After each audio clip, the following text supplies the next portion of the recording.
Welcome to my channel. Commanders of History, today I am going to tell you a story that will leave you inspired, emotional, and speechless. It is about a moment that changed the way many people looked at strength, courage, and determination. So sit back and imagine yourself standing among the world's toughest soldiers, watching someone do the impossible. The sun was barely up over the coast of Coronado, California. Waves crashed softly against the shore, and the scent of salt filled the cool morning air. It was training day for the Navy SEALs, one of the most demanding units on Earth. These men were used to pain, to pressure, to breaking limits that others couldn't even dream of reaching. But this day something unusual was happening. A group of SEALs were gathered around a pull-up bar near the training compound. They were laughing, relaxed but competitive, watching one of their own attempt to beat an old endurance record that had stood for nearly 10 years. The record was simple but brutal. Most pull-ups completed in one session without rest. The number to beat was 231. It was said by a SEAL legend who had since retired, and no one had come close since. As the group cheered their teammate, a small figure appeared near the gate. She wore jeans, a plain white t-shirt, and a windbreaker with the Navy emblem stitched on the sleeve. Her hair waisted back neatly, and she carried a clipboard under her arm. At first glance, she looked like an administrative officer, maybe a medical visitor. The men barely noticed her, but when she approached, the compound grew quieter. "Excuse me," she said softly, but her voice carried enough authority to make a few of them look over. "Is this where you keep the pull-up record?" One of the SEALs, a tall, broad man named Russo, nodded. "Yeah, ma'am, it's right here." "You here for the paperwork or something?" She smiled faintly. "Something like that." He's moved to the bar, then to the chalk bucket beside it. "Mind if I try?" For a moment, there was silence.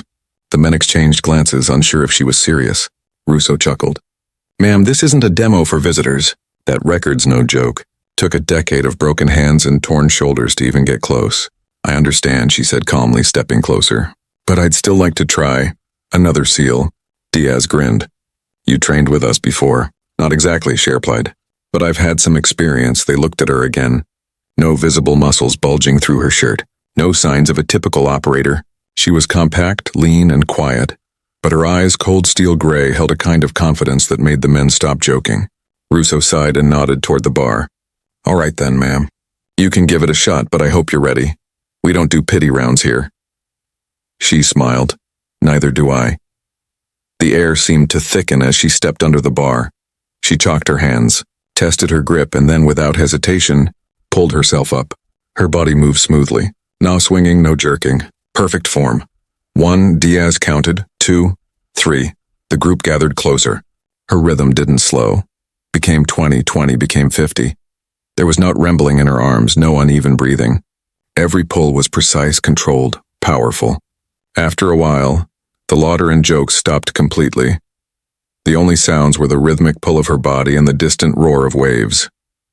75, Russo murmured, his voice quieter now. At 100, sweat glistened on her forehead. She took a deep breath, reset her grip, and kept going. Her arms flexed, veins rising against her skin, but she didn't stop. A small crowd began to gather from nearby training areas. Some SEALs who had been running drills came over, whispering to each other. Nobody recognized her, but everyone could see she wasn't just anyone. At 150, her arms started shaking slightly. Her breathing grew heavier, but there was something in her eyes, something that told them she wasn't finished yet. "Who is she?" one of the younger SEALs asked. Russo shrugged. "No idea, but she's about to beat half this unit." At 190, Diaz called out. "You're close, ma'am. 10 more to match the record." She didn't reply. Her jaw tightened. Her hands were red. Her fingers bleeding slightly from the bar. Still, she kept pulling. One more, then another. 230, the same number that had stood untouched for 10 years. She hung there for a moment, taking slow breaths. The men held their breath, too. Then she pulled again. 231, 232, 233. Every single man watching now had goosebumps. When she finally dropped from the bar, her hands shaking and chalk dust falling like snow, the stopwatch stopped at 18 minutes. Russo stepped forward slowly. "Who are you?" She smiled faintly, catching her breath. "Lieutenant Commander Aaron Holt." A few jaws dropped.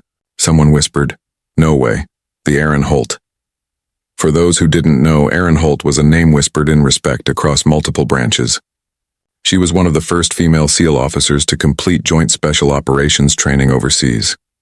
Her record of endurance and mental toughness had been legendary, but she disappeared from active duty years ago after an injury.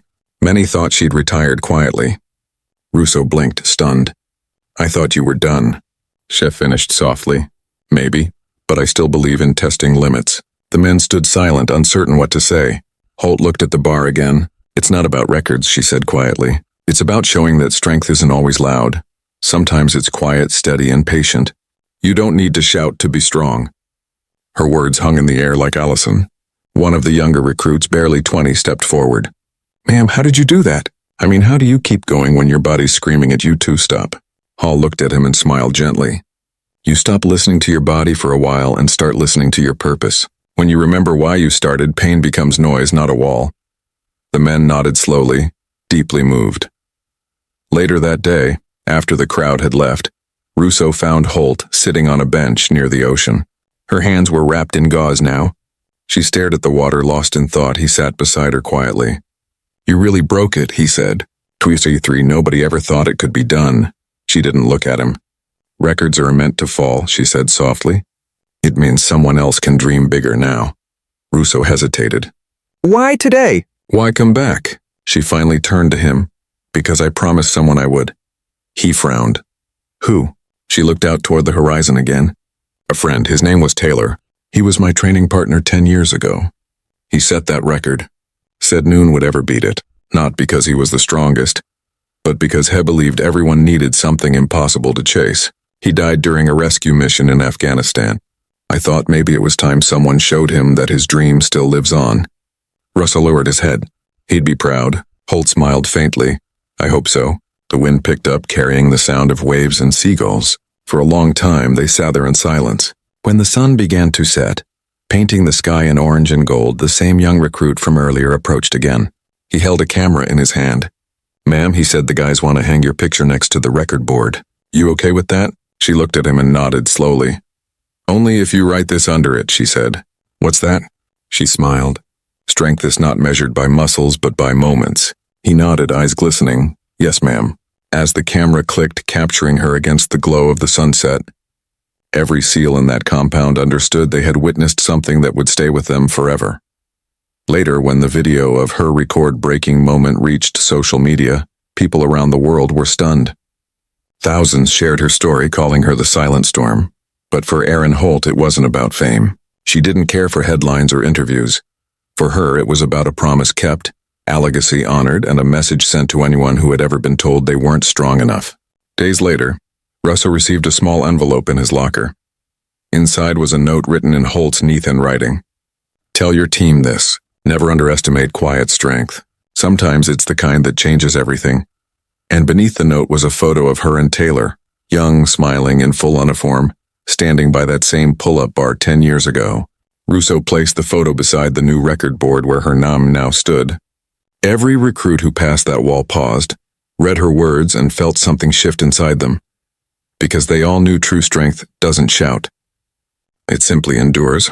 So if you ever find yourself doubting your worth, remember this story. Remember Erin Holt, the woman who walked into ASIL compound as a visitor and left as a legend. She didn't just break a record, she broke a barrier. And that, my friends, is history. Thank you for watching. If this story touched your heart, make sure to like, comment, and subscribe for more powerful true stories only on Commanders of History.